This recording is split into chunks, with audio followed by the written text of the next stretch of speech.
Bonnie Vandermeulen, Training Coordinator for Wisconsin Facets. On behalf of our entire Wisconsin Facet staff, I'd like to thank you for joining us today. Our webinar today is entitled Functional Behavior Assessment. Our presenters today are Tim Pierenbaum and Eva Shaw. Tim, prior to his joining DPI, he served as a school psychologist, an autism specialist, and director of special education and pupil services. He has experience working with children aged 3 to 21 in a variety of public education service models in urban, rural, and suburban school districts, spanning from Portland, Oregon to Washington, D.C. Now that he has returned home to Wisconsin, Tim enjoys spending time with his friends and family, especially his wife and 2 children. Eva Shaw is a special education consultant for the Department of Public Instruction. Her work focuses on supports for students with social and emotional and neurodiverse needs.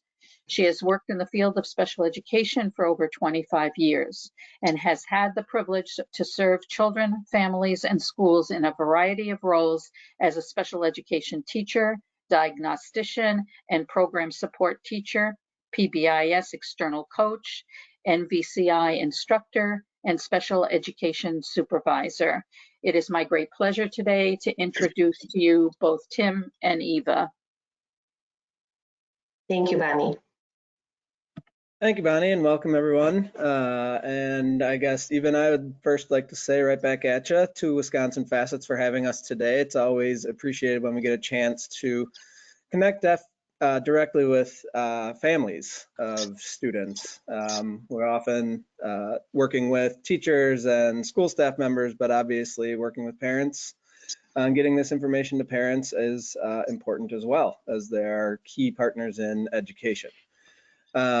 Quickly, just want to touch on the Department of Public Instruction's vision and mission.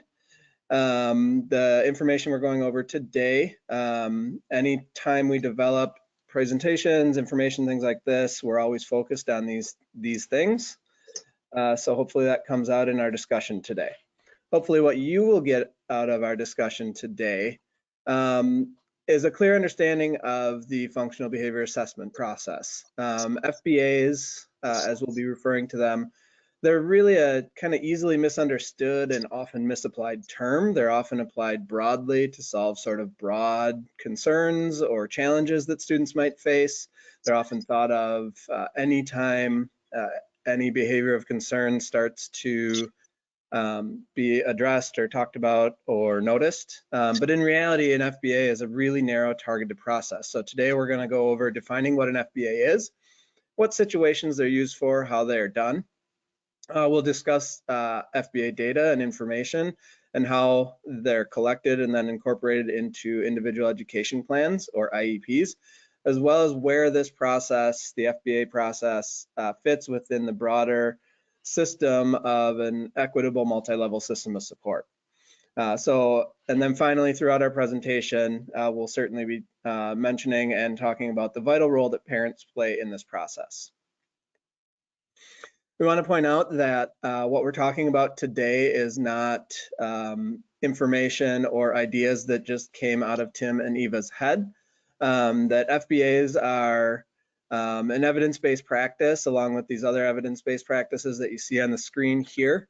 You can read more about these high leverage practices there's a book and there's also a webpage that talks more in depth about these things.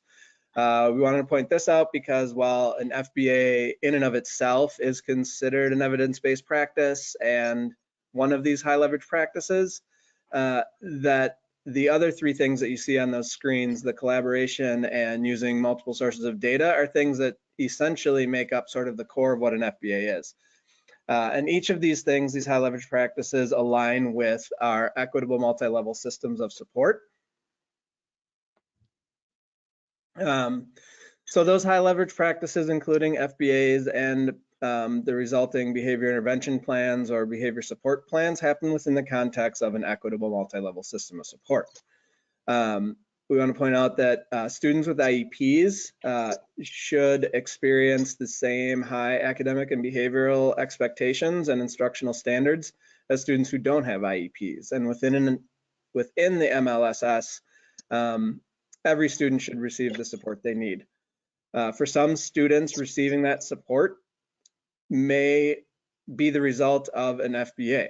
An FBA can be a valuable tool to ensure that students have access to the resources and rigor they need at the right moment in their education, which is part of our vision for equity at the department. This is just a visual that kind of will go through or show you what we're going to be going through today. What we want to show you here is that it's important to understand when we're talking about FBAs, behavior intervention plans, and things, that behaviors don't occur in a vacuum or in a research lab. There are tons of variables that influence all of our choices in behaviors, and students are included in that. So for students who have behaviors that interfere with their learning or the learning of others, IEP teams really need to look at the impact of the whole system and how that influences their behavior, including universal systems like the curriculum and the instruction, and then targeted and intensive supports as well. Ideally, functional behavior assessment and potentially resulting behavior intervention plan occur inside of these layers, this high quality multi-level system of support. But we also want to point out that a student can experience behavioral challenges and not be in a great multi-level system of support, a great universal system. So it's important to recognize this, because if your child or you have an individual student that you're working with who's struggling socially, emotionally, or behaviorally, a lack of a strong universal system of support would not be a reason to delay conducting an evaluation, which an FBA may be a part of, or denying evaluation that might include an FBA. We refer to that as languishing. We don't want students who need additional supports, potentially through an IEP, to have to wait for the system to catch up before they have their needs met. Notice that the FBA is the smallest circle in here. I've already mentioned that FBAs are really targeted at specific, usually intense and frequent behaviors, or those behaviors that interfere with learning and the learning of others, or maybe a potential physical risk to the student's safety or the safety of others. Beware of a couple of things here. Again, why we're pointing this out is an FBA, again, is targeted. So beware of sort of promises or expectations that that we can just say we're going to do an FBA and that's going to solve multiple behavioral challenges that my child or my student might be experiencing. Again, an FBA is a targeted process aimed at a specific behavior. Also important in this sort of model, this system that you're looking at here, is be cautious if you're working with an IEP team or a district that feels like it's jumping from any of those outer three layers, either the universal or targeted or the evaluation IEP process, that jumps from those layers to a more punitive or exclusionary practices, such as regular or frequent seclusion or restraints, suspensions, expulsions, exclusionary practices like that. That should sort of raise a red flag for teams and for parents that maybe it's time to start asking some questions, and maybe it's time to start considering an assessment that could include an FBA.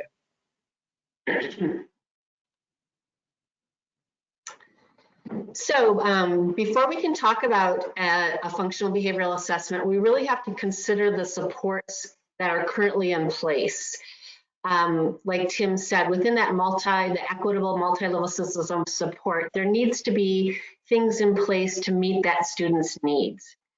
When a student's behavior interferes with their learning or the learning of others, a student with an IEP, the Individuals with Disabilities Act, or IDEA, places an emphasis on identifying and implementing positive behavioral interventions, supports, and other strategies to address the behavioral needs of the student with the IEP. This requirement applies to all students ages 3 to 21. And in determining whether a student's behavior interferes with learning is based on that student's unique needs, not their identified disability category. So we don't determine that a child needs positive behavioral interventions and supports if they're identified just with autism or identified with an emotional behavioral disability, but it's for any child whose behavior interferes, regardless of the disability category. Special factors, including behavioral needs, must be considered when developing each student's IEP.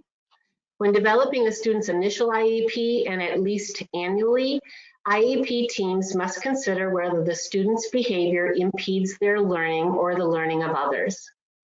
When addressing behavioral needs for students with IEPs, adults want to ensure the use of proactive and positive behavioral interventions and supports that teach mutually agreed upon expectations and result in desired learning outcomes and skills.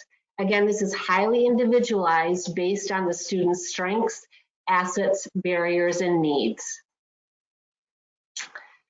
Positive behavioral interventions and supports are developmentally, cognitively, functionally, culturally, and linguistically appropriate for the individual student, and they focus on modifying adult instructional strategies, the curriculum demands, and the environmental factors in an effort to decrease behaviors that interfere with the student's learning or the learning of others. And they also focus on teaching, practicing, supporting, and reinforcing positive replacement behaviors and skills. Positive behavioral interventions and supports must be incorporated into the IEP because under IDEA, the primary vehicle for providing a free, appropriate public education, or FAPE, is through an appropriately developed IEP, and it's based on that individual needs of the student. The failure to address the behavioral needs of a student through that IEP process is likely to result in the student not receiving FAPE. Like we said, the IEP is the key vehicle to discuss, develop, and implement a plan to meet the unique disability-related needs of students. In Wisconsin, we have the College and Career Ready 5-step process. That creates a plan that identifies a student's educational needs, contains learning goals based on the student's needs, and describes the services a student will receive in order to progress towards learning goals. As in all parts of the IEP process, the parent, family, and the student are equal partners on the IEP team, and their input into understanding the student's strengths and needs, as well as strategies and supports to meet those needs, is critical to the success of the student. If the IEP team determines that positive behavioral interventions and supports or other strategies are needed in order for a student to receive FAPE, they must be documented in the special factors section of the IEP. And they must be included as specially designed instruction, supplementary aids and services, related services, and/or program modifications and supports for school staff. If behavioral supports are included as specially designed instruction, then they must be aligned to the IEP goal that addresses the need. If the student already has behavioral supports in their IEP, but there are repeated behavioral incidents and disciplinary removals, the IEP team should be reconvened to review and revise, if appropriate, the IEP.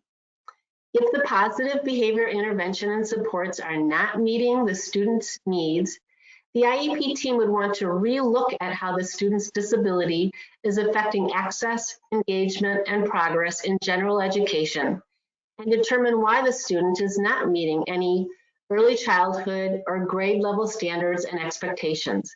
And they would want to relook at the skills or behaviors that are being addressed through that IEP. The IEP team would want to determine if new skills need to be taught or if the support and services need to be adjusted or intensified. Or the IEP team could consider a reevaluation, which could include a functional behavioral assessment if more information was needed to figure out the student's needs.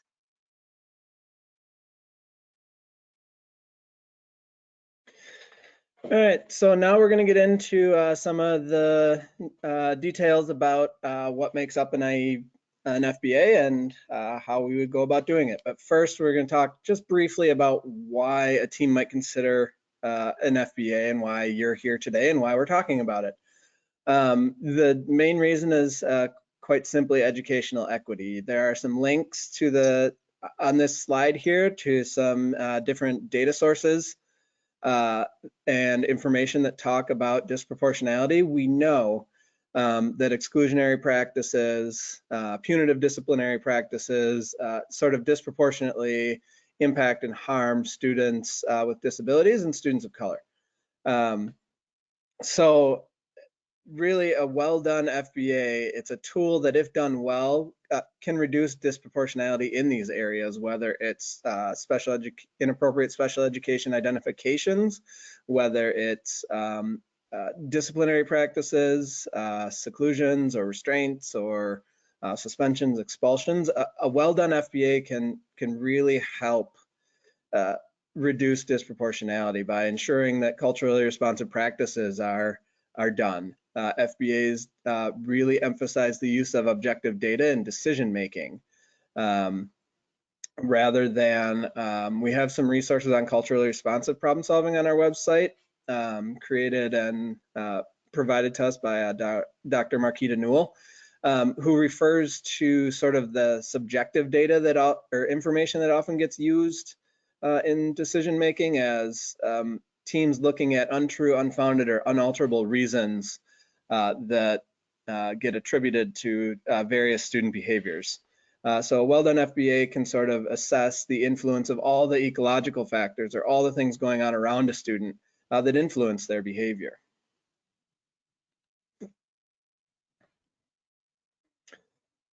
So an FBA is a fairly simple process of looking for the root cause of a behavior through assessment. The root cause is essentially the function of the behavior. What's the student getting out of engaging in a certain behavior? So what you're looking for is a hypothesis about what the function or purpose of that behavior is. If a team gets it correct through an FBA, it results in ideas for alternative skills and strategies and behaviors that can be taught to the student to replace a dangerous or behavior that interferes with learning. It provides ways to really link the positive behavioral intervention support to what the student needs, because behavior is a method for getting needs met for all of us, including students. In the FBA process, the behaviors, you'll hear me mention this several more times today, the behaviors need to be specific, measurable, and again, they're targeted through this assessment process. They also need to gather data related to their student strengths and barriers, placing an emphasis on a culturally competent approach to address changes that can be made to the environment around the student, whether it's a classroom or home or community or hallways or playground, whatever it might be, and changes in adult practices. So the assessment process, again, important here is that it's a procedure that needs to be conducted in a manner that provides procedural safeguards to parents and students, including getting consent for any assessments that might be done. So when do you do an FBA? Or when would a team do an FBA? In Wisconsin, there are only two situations where a FBA is actually required to be conducted. One is as part of a manifestation determination. So if a student's behavior, a student with an IEP's behavior results in a disciplinary change of placement, meaning due to the behavior has the student been removed from the environment that is in the IEP for where they're supposed to learn, a team needs to determine whether that behavior is a manifestation of that student's disability, and that's done through conducting an IEP. An FBA. The other time when it is required is as of 2019, April 2019, March or April. Anytime seclusion or restraint is used with a student with an IEP twice during the same school year, the IEP team must meet within 10 days of the second incident and review the student's IEP. Then they need to revise the IEP in a way that includes appropriate positive intervention and supports that are based on an FBA to address the behaviors of concern or the behaviors that led to the seclusion or restraint. Those are the only 2 times when an FBA is required of an IEP team. However,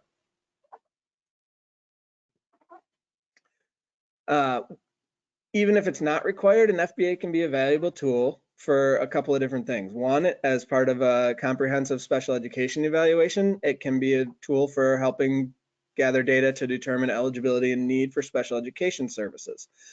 It can be used to gather data and identify students' disability-related needs, and to help an IEP team match the interventions, services, supports, accommodations, and modifications, all those things that go into an IEP. An FBA can help identify needs and match those needs to the kind of supports that will work to meet those needs. So for example, an FBA as part of an evaluation might be appropriate for a student who might be on the autism spectrum that engages in self-injurious behavior, or maybe a student who's being evaluated and the team suspects the student might have an emotional behavioral disability who frequently refuses to attend school. Those are behaviors that an FBA might sort of assist the team in really getting at the root cause and developing strategies and supports for that student to address those challenges. So I mentioned earlier, I want to touch on briefly what an FBA is not, because it is a term that, as I said earlier, can get misapplied or misrepresented. The schools that your child might attend or the schools that you might work at probably have some sort of, within their multi-level system of support, some sort of student problem-solving team. They might call it a student problem-solving team. They might call it a pupil services team, but those types of things where teachers, school counselors, psychologists, school social workers, the school principal get together and sort of brainstorm and try problem solving and apply strategies to support a student.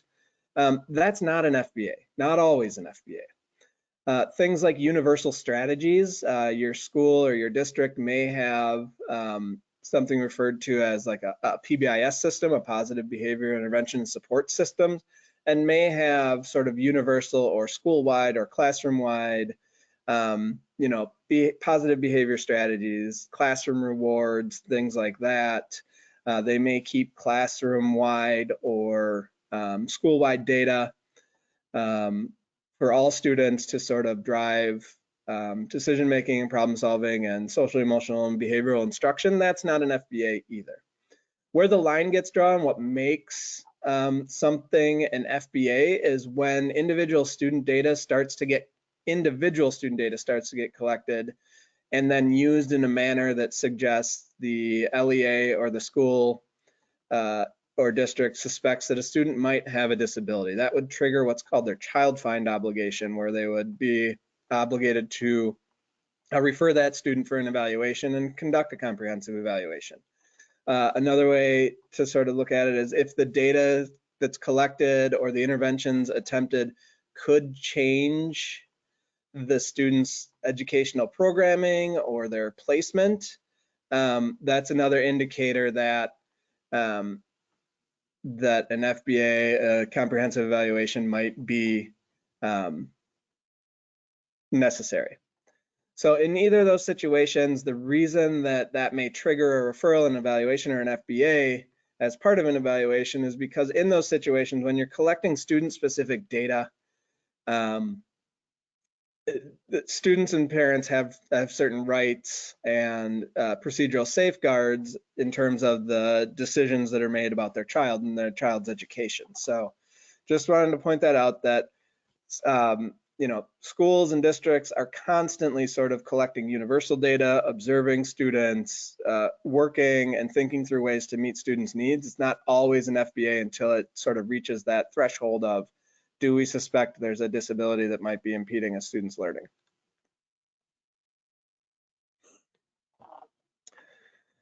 So we just want to give you a minute here. Bonnie, we can kind of pause for any questions up to this point. And if there aren't any questions, we'll give everyone a minute to sort of think about either your own child or a student you might work with, and think about if you've ever been involved in an FBA process or something that you think was maybe was an FBA but aren't quite sure what the circumstances were, what were the behaviors, was there something such as a manifestation determination that triggered it? And then have you ever been involved in a situation or an incident that an FBA might have been an appropriate step to take? We do have a couple of questions, and I'll start with these now. What are your thoughts on looking at the function of behavior and resulting behavior support plan on lower level behaviors?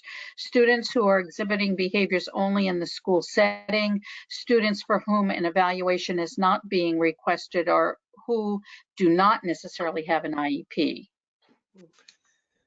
Yeah, so we wouldn't refer to that as an FBA. As we've mentioned a couple of times, an FBA is a very specific procedure or set of procedures, and it's very targeted. You're collecting very specific data on an individual student. So while there are, and it should come through as we sort of talk through the steps and the things of an FBA and the resulting behavior intervention plans potentially, that there are components of a functional behavior assessment or concepts within it that certainly should be and could be applied in those situations. We just wouldn't call that an FBA. So as I mentioned on the last slide, sort of a PBIS system where you're problem solving through those lower level behaviors, where you're not necessarily collecting real student specific data. Those types of things happen all the time. We just wouldn't refer to those as an FBA. Okay, our Do you next have anything question. to add? I guess not.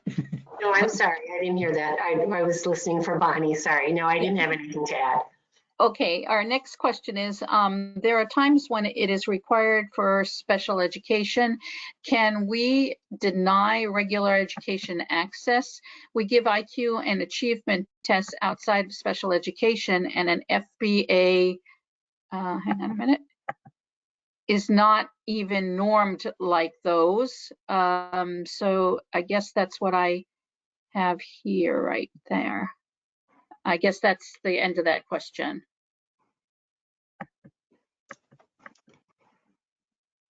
I'm not quite sure I understand the question. Is it?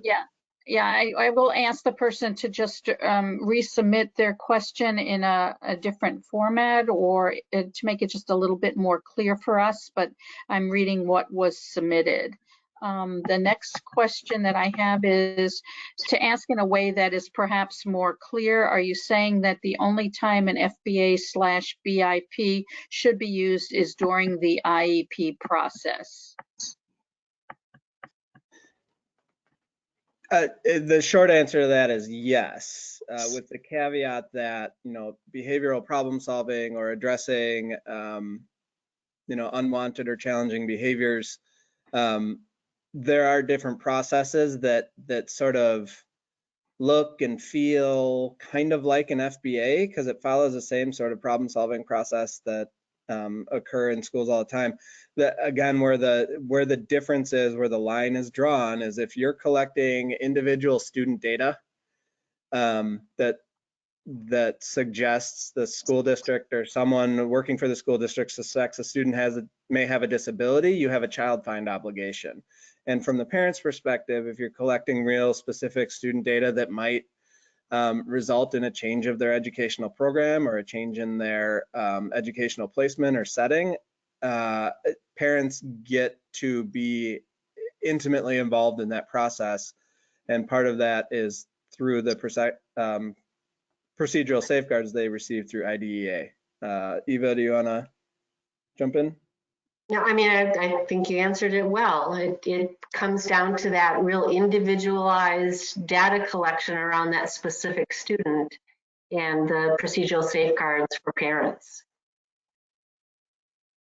We do have some clarification on the original question that I asked for more clarification on, and I believe that person said that, in other words, their child was deemed not able to be in special education, so he could not benefit then from a functional behavior assessment, which I believe you kind of answered just before, but you want to take that again? Sure, I'll touch on it real briefly, but Eva, a little later on in our presentation, sort of gets at, you know, the FBA is done, now what do we do with that information? So Eva will be getting into that a little bit.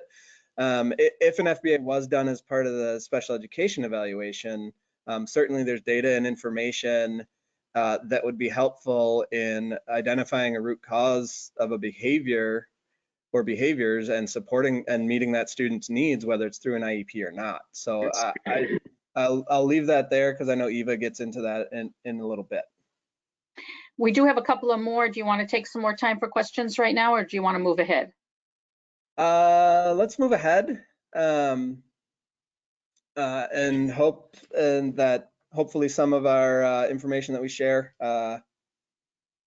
answer some of those questions. Otherwise, we'll see if we have a few minutes at the end. Okay, thank you. Okay, moving on. Moving on. Okay.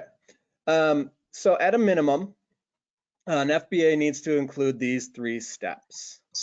It starts with specifically defining the behavior in an observable and measurable way. So things like the student is inattentive or the student's aggressive, those aren't observable or measurable in a way that you can meaningfully address them and meet the student's needs. For inattentive, something like does not respond when their name is called by the teacher would be more measurable. Instead of aggressive, student hits or kicks classmates or peers. That's something you can observe, you can measure, you can, those are things that you can see in different settings and different contexts to really start to, again, investigate and get at what the root cause of those behaviors are.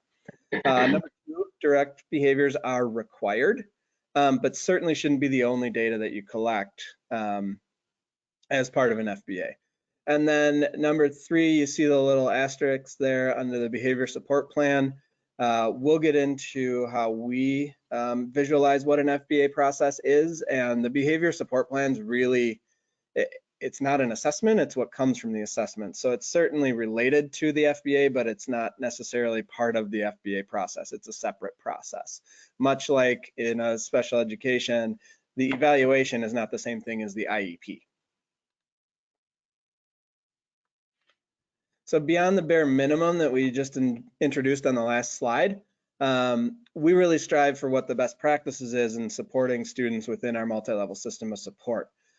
So as we work with schools, work with districts, provide this information, we really work to align our FBA process with these other parts of the educational system. So our comprehensive evaluation model and our college career ready or our CCR IEP process, our culturally responsive practices and problem solving, and all of those things fall within that equitable multi-level system of support.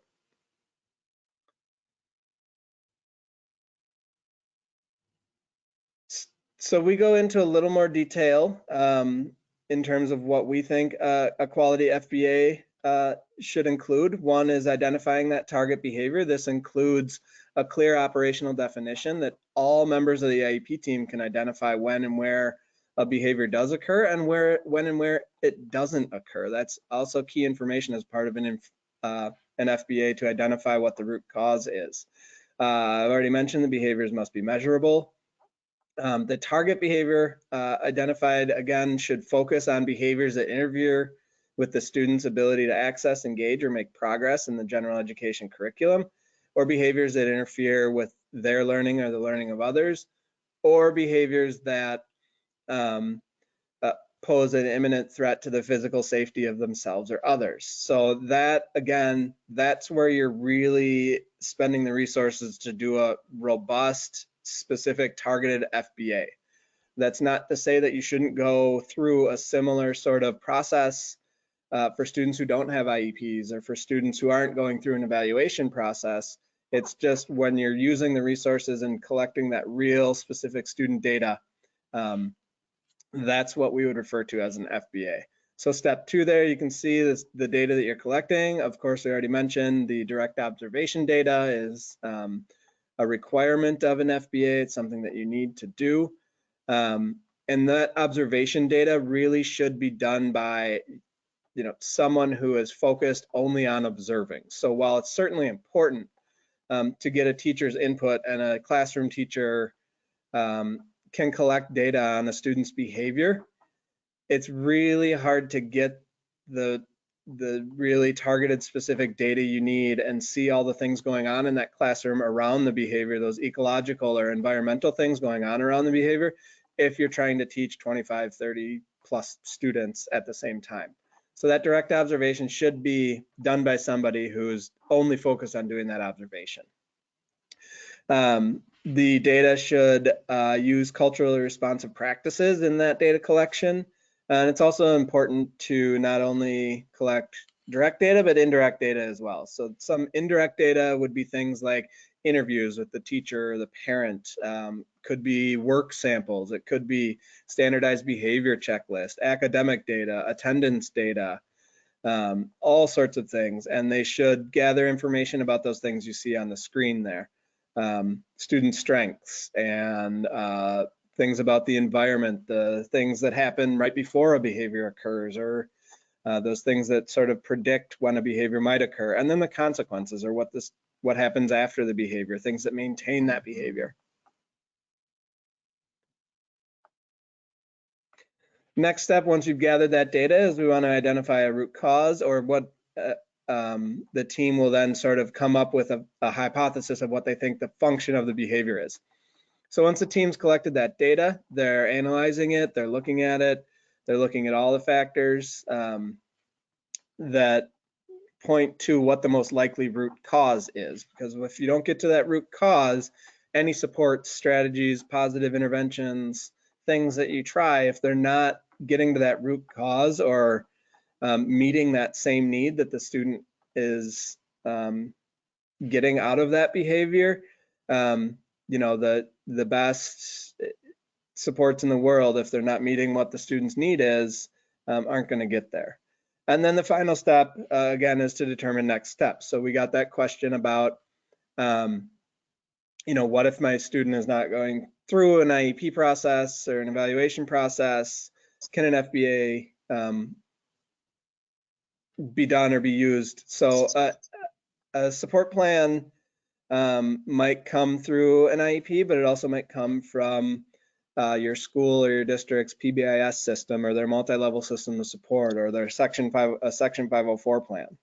It's not always the result of an FBA. It doesn't always result in the provision of support and services through an IEP, but it should certainly sort of inform how to best support a student. Finally, when it comes to an FBA, a key concept here is, again, you want to look at student strengths. You want to look at cultural and environmental factors. You don't just want to focus on the student or the child. Behaviors, again, as I mentioned before, they don't occur in a vacuum.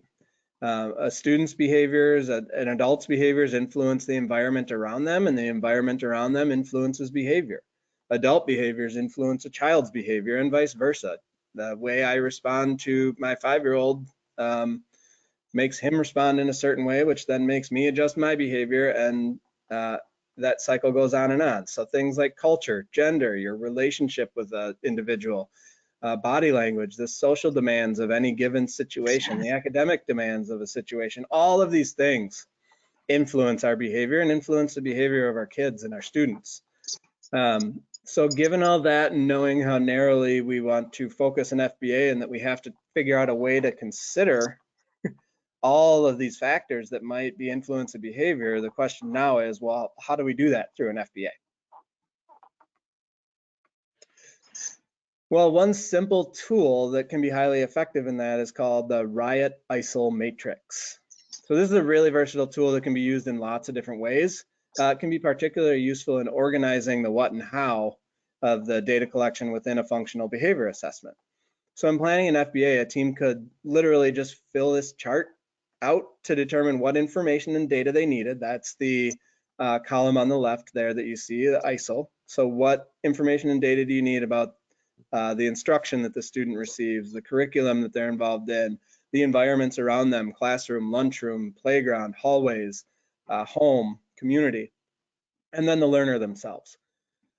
So it is a chart to figure out what information and data you need. That's the ISIL side. And then what sources of information and what data collection methods will you use to get that information. That's either reviewing things, so reviewing their prior report cards, reviewing office discipline referrals, reviewing their attendance, historical attendance data, reviewing other records that a student might have, whether it's medical records or educational records, health records, interviewing, observing, and testing. So what information do we need and how do we get it? A couple of really important things to notice here. The learner is only 1/4 of the matrix. It's that bottom row. Testing is only 1/4 of the matrix. That's the right column. The learner and testing the learner is only 1/16 of the matrix. So again, I'm going to repeat that behaviors don't occur in a vacuum. All of these things that you see on this slide have an impact on a student's behavior and are really important to assess. So really thinking through, a team thinking through what are these ecological factors that are influencing the behavior, including the student's culture, their background, things like that. All of these things influence their behavior. And while an FBA won't necessarily fill in all these boxes, all of the boxes, it should absolutely cover more than just the learner. And thinking of an FBA through that sort of lens can really help teams recognize that students who present behavioral challenges for us, those behaviors don't just come from the student. They are influenced and sometimes caused by things going on around them that the student has no interest or influence over, which means that when you're doing an FBA, it helps teams come look at it through a lens of, okay, what can we as adults do differently? What can we as parents, teachers, community members do differently to support this student and meet their needs?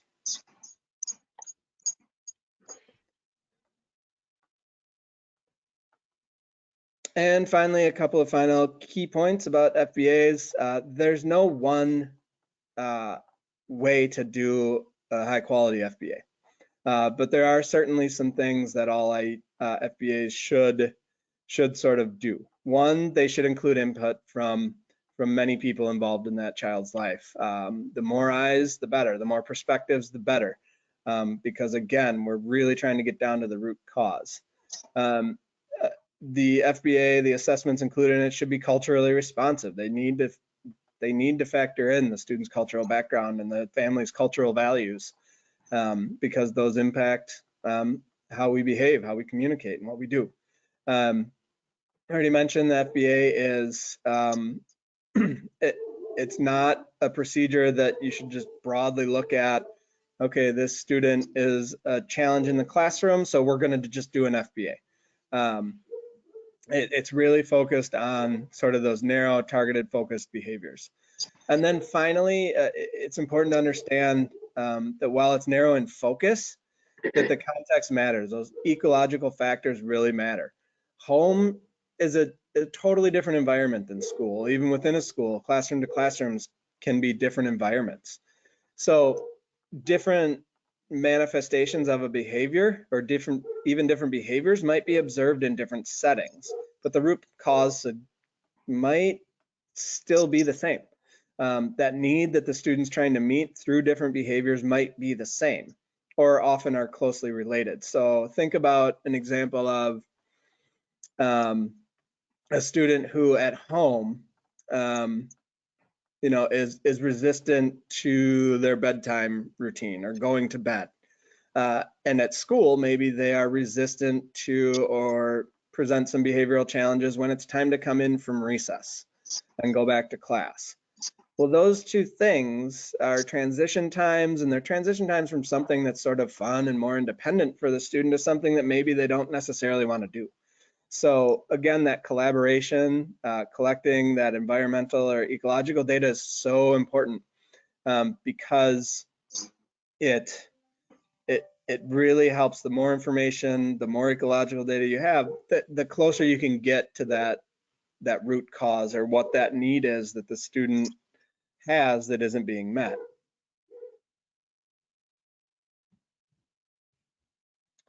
Eva, it sounded like there were some questions through the end, so let's just go ahead and move forward maybe. So just keep going. Yeah. Okay. Yep. All right. So earlier we talked about incorporating positive behavior interventions and supports into the CCR IEP.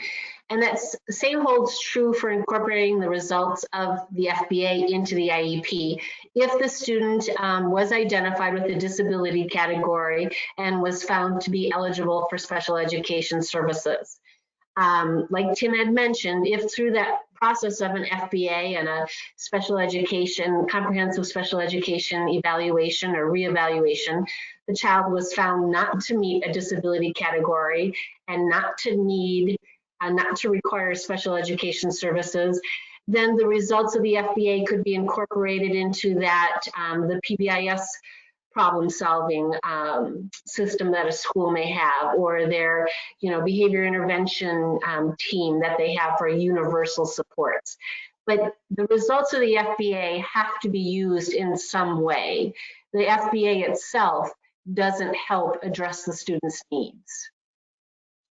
So while the complete documentation of the FBA, like all of that information, would most likely be included in an evaluation report, data from the FBA should be incorporated into the IEP as part of the present level of academic achievement and functional performance. The IEP team could use that data to describe the situations or settings in which the student is most and least likely to demonstrate the behavior that interferes with learning. Like Tim said, that ecological factors, the context. The present level should describe the factors and adult behavior that was identified in the FBA that positively or negatively influence the behavior, such as the student's cultural background or the instruction. Maybe it's something about the curriculum demands or the classroom setting. Maybe it's adult behavior that's influencing positively or negatively that behavior, or the relationships or the school climate. All of those things should be described clearly in that present level, so we have a really good understanding of what's going on for that student and what's working and what's not. All of this information, this would also include information that's shared by the family, and when appropriate and as much as possible, we should also get the students' input and observations and the students' point of view on their strengths and interests and areas of concern. That is also a requirement for developing a student's individualized education program. The data and information collected through the FBA and that reevaluation or evaluation process could be used to describe the student's behavioral needs on that special factors section of the IEP, again, like we talked about earlier, with corresponding positive interventions, strategies and supports documented in the program summary. The data and information can also be used to determine the effects of disability and disability-related needs. Through the FBA, the IEP team should be better able to identify the how and the why, right? The root cause, the how and why the student's disability affects access, engagement, and progress in general education, so that the student's disability-related needs can be better addressed. An FBA can identify additional academic or functional disability-related needs that must be addressed through IEP goals or services. Those disability-related needs can inform meaningful goal development that will help address the root cause or causes that were identified through that FBA process. Understanding the root cause or function of the target behavior will help the IEP team match the support to the student needs. We have to look at social and emotional skills or behavior skills in the same way as we look at academic skills. We really have to teach and support those skills. When the root cause analysis indicates the student doesn't yet demonstrate an expected skill, social and emotional competency, or meet a behavioral expectation for students at the same age, grade, or family and cultural background, we really need to teach and support the student in learning a new social and emotional skill or behavior skill. The student would need instruction and support to improve proficiency in a developing skill when the root cause analysis indicates the student has demonstrated some use of that skill, but hasn't met the expected proficiency in using the skill or competency. When the root cause analysis indicates that the student has demonstrated proficiency in an expected skill, social and emotional competency, or behavioral expectation in some contexts or situations, but doesn't demonstrate the skill consistently or across people, places, activities, or other environmental factors or variables, a student would need instruction and support to generalize that skill across learning environments. And a way that we would do this is we would identify a positive behavior that meets the same needs as the unwanted or target behavior. Again, we're looking at that replacement behavior that meets that same need as the unwanted or targeted behavior.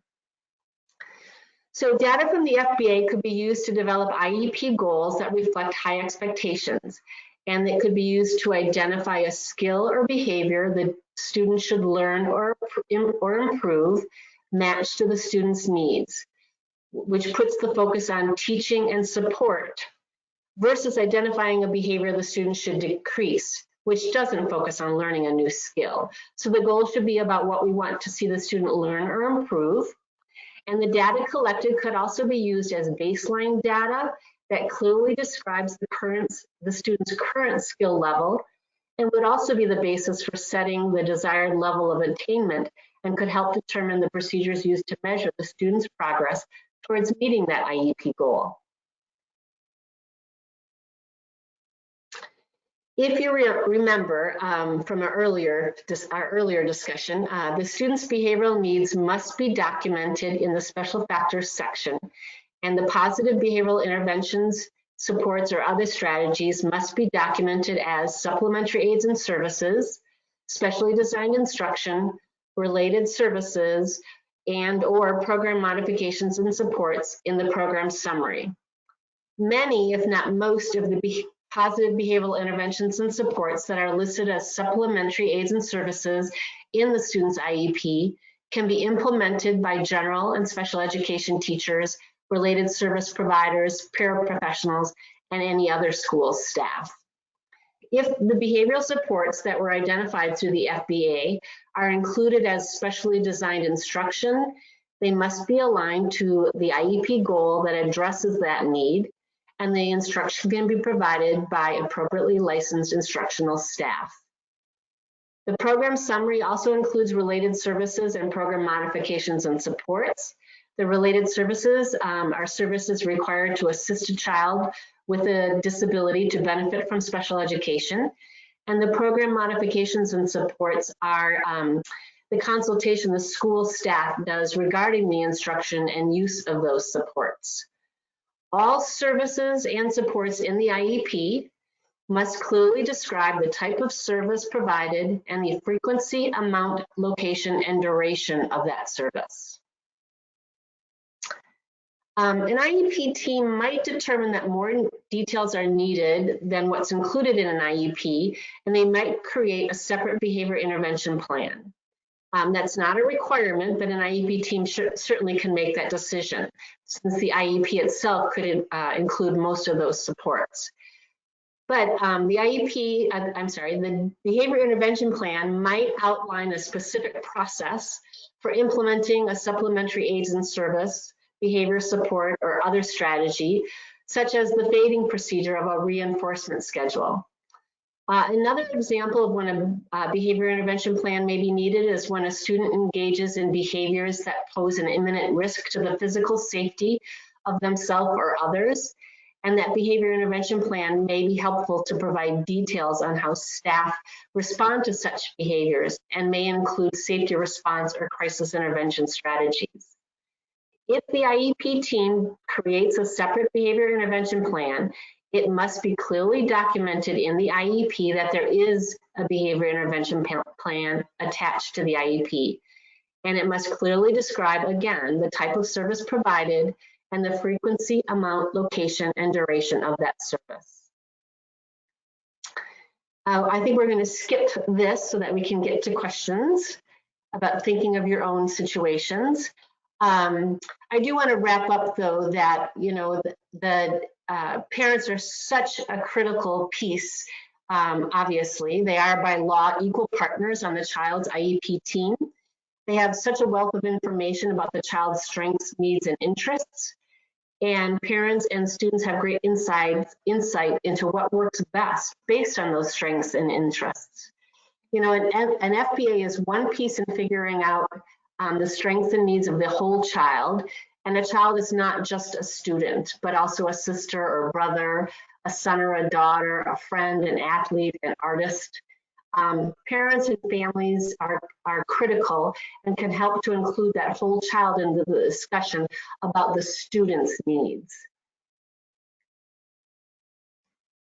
Okay, so we do have a couple of questions, and we'll try to get to as many as we possibly can. Our first one is, does the FBA and the BIP have to be attached to the IEP document, or can it be kept separate and adjusted as needed, especially after the second incident of seclusion and restraint? So if there is a BIP created, a separate BIP, it does have to be attached to the IEP. So it is part of the IEP.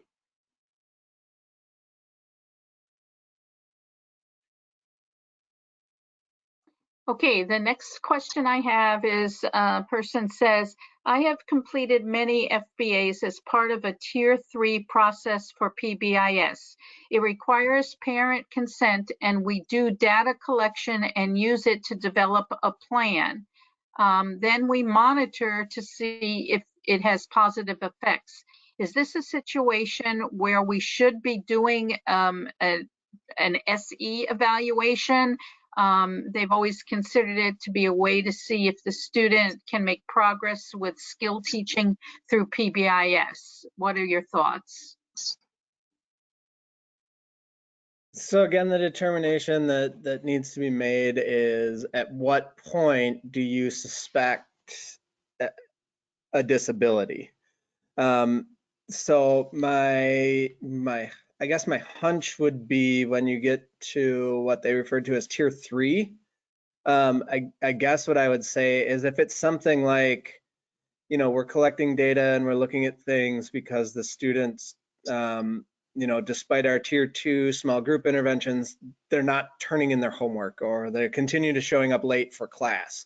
Those are the kind of behaviors that maybe you wouldn't necessarily suspect a student has a disability under IDEA. If you're collecting sort of student-specific Tier 3 data on things like physical aggression, or those more sort of intense behaviors, the way I would kind of look at that question is kind of think of it through like a worst case scenario, where let's say you're doing some data collection on an individual student because of maybe physical aggression on the playground, and then all of a sudden that student does something so severe that they're being suspended for a week from school. If I were that student's parent, I could come back and say, well, you've been collecting all this data and trying these things. Didn't you suspect that this might be disability related? And shouldn't I have procedural safeguards? Because I think now we need to do a manifestation determination. That's sort of the distinction I would make. Okay, thank you. If a student has committed an act that results in an expulsion hearing, are schools expected to have already completed an FBA, or is an FBA done within the manifestation process? So if it's a student being expelled who has an IEP, who's already been identified under IDEA,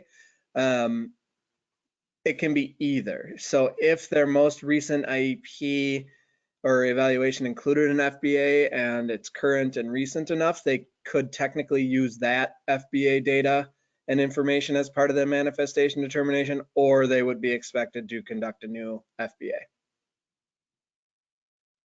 Okay, we do have a couple other questions, and please, that everybody who is participating at this time, we will go a couple of minutes over if you would like to continue with the questions. And Eva, here- do you want to go ahead to the next slide so they have our contact information for people that can't hang around? Sure. Okay, thank you. That's wonderful. Here's the next question. We often complete simple/brief FBAs for specific students as part of our Tier 2 process to identify the root cause of behavior and guide interventions. Is this not appropriate? Eva, do you want to take that one, or would you like me to? Well, I mean, I think it comes back to what was shared earlier about that, you know, you're within your equitable multi-level systems of support, your problem-solving process is collecting data and gathering information regarding that student within that process. It just might not be called an FBA. It's part of that problem-solving process. The FBA, now I'm getting tangled up, Tim. I know Tim had shared earlier, you know, it trips to when it becomes that really individualized, targeted process in which we're trying to determine if the child has a disability and if they require special education services. And then we have to, go ahead, I'm sorry.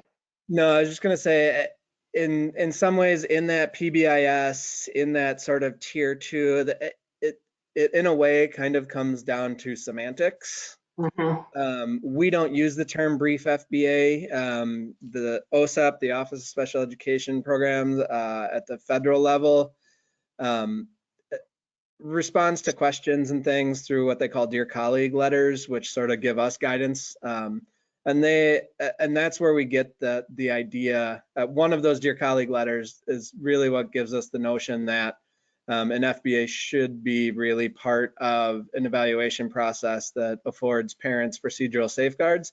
What you refer to as a brief FBA, if it's one of those like problem-solving meetings where you're just gathering, you know, universal data, classroom level data, having sort of anecdotal or conversations with the classroom teacher and the school counselor and psychologist or social worker and principal and parent to just come up with, here's what we think the root cause might be, let's try this intervention.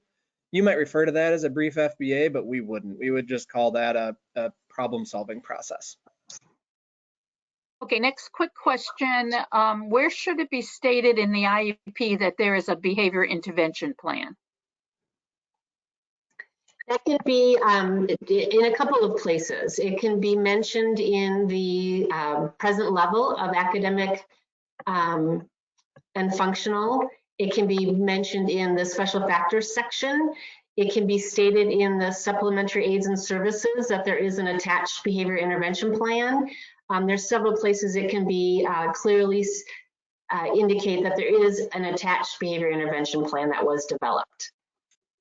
Yeah, I like the old cliche that, I mean, technically you could write an IEP on spiral notebook paper as long as it meets all the requirements of what needs to be in an IEP.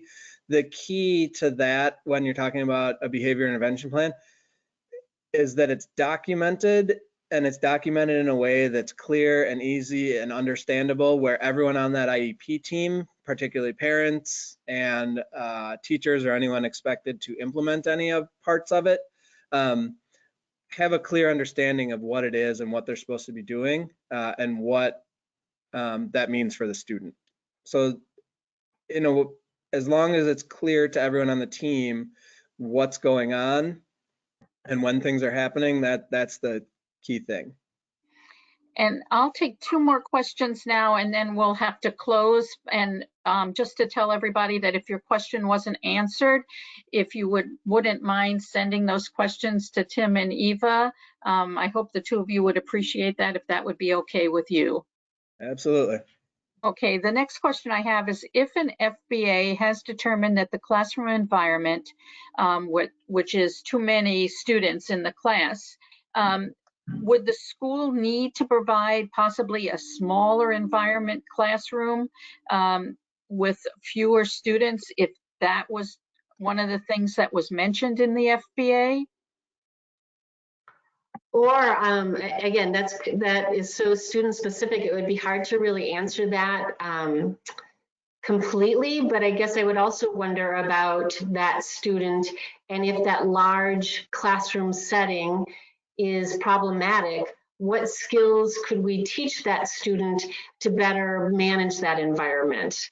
You know, we'd want to think about the skills and the supports that we could provide so that child, that student is better able to be in that typical environment, because that's really where we want students to be, is with their general education peers in that general education setting to the greatest extent possible.